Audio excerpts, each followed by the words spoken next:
Hello everybody, welcome back, doing another middle class magic deck tech.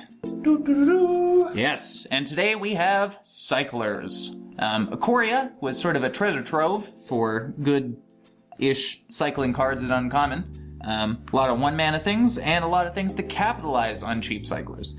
So we're actually going to start with the lands, because a lot of cyclers in here.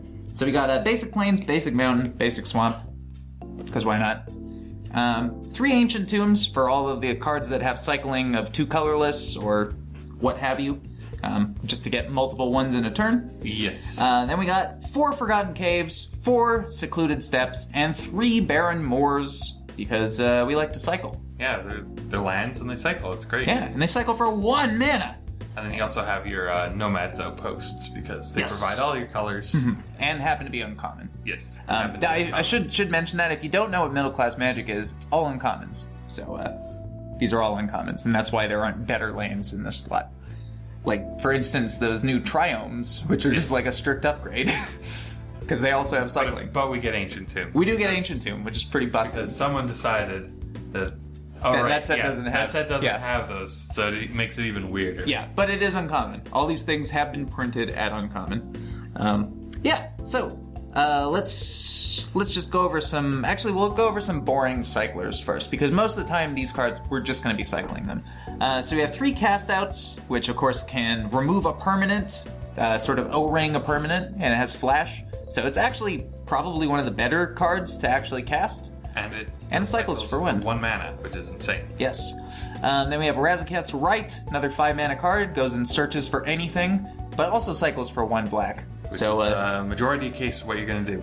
And then we have, where are we here? Gilded Light, so you gain Shroud until end of turn, cycling 2.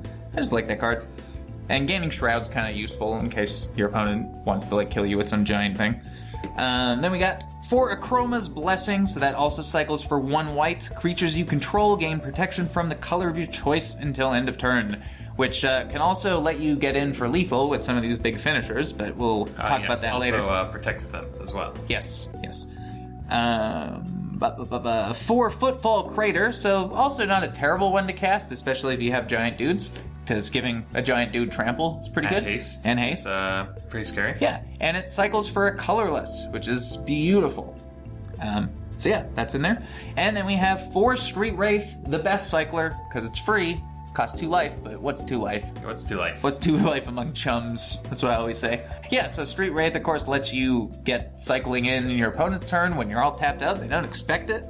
So all sorts of fun stuff you can do with that. Then we have 2 Astral Slides, so this capitalizes somewhat on this. Normally, this is sort of a combo card, like you're going to be wanting to slide specific things, but in this case, it's sort of just a quasi-removal spell almost. So whenever a player cycles a card, you may remove target creature from the game. If you do, return that creature to play under its owner's control at the end of turn. So you can have one of those in play and just take down all their blockers and swing for lethal. Yeah, pretty good.